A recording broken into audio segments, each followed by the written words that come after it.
Hi friends, అందరికీ నమస్తేనండి. ఈ మధ్యకాలంలోని నేను 16 సోమవారం వ్రతం అయితే స్టార్ట్ చేశాను. ఇది ఒక అద్భుతం అని చెప్పచ్చు.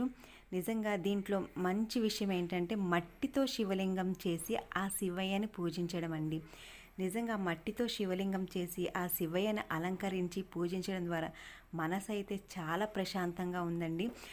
భగవంతుడు ఎప్పుడూ కూడా మనకి ఒక మంచి మార్గాన్ని చూపించు, అంటే దిక్కు తోచని స్థితిలో ఆ భగవంతుడు ఏదో ఒక దారి చూపెడతాడు అనడానికి ఇదొక సంకల్పం అనుకోవచ్చు.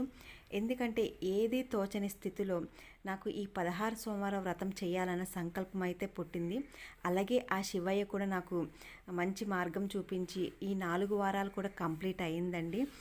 జీవితంలో ఎవరి మీద ఆధారపడకూడదు అన్న సంకల్పము నన్ను ఈ పూజకి పూనుకునేటట్టు చేసింది. అలాగే జీవితంలోని ఏ దారి తోచని స్థితిలో భగవంతుడు ఏదో ఒక దారి చూపెడతాడు అన్న నమ్మకం అయితే ఉంది. నిజంగా ఈ పూజ చేసినంతసేపు మనసుకి ఏదో తెలియని ప్రశాంతత అండి. 4 వారాలు అయితే కంప్లీట్ చేయగలిగాను.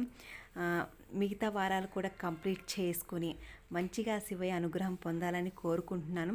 నాకైతే పూజల గురించి ఎక్కువగా తెలియదండి. తెలిసినంత వరకు శుచి శుభ్రతతో ఆ పరమేశ్వరుని మనస్ఫూర్తిగా పూజించడం, ధ్యానించడం. జీవితాన్ని మార్చగలిగే శక్తి ఒక్క పరమేశ్వరుడికి మట్టుకే ఉందండి.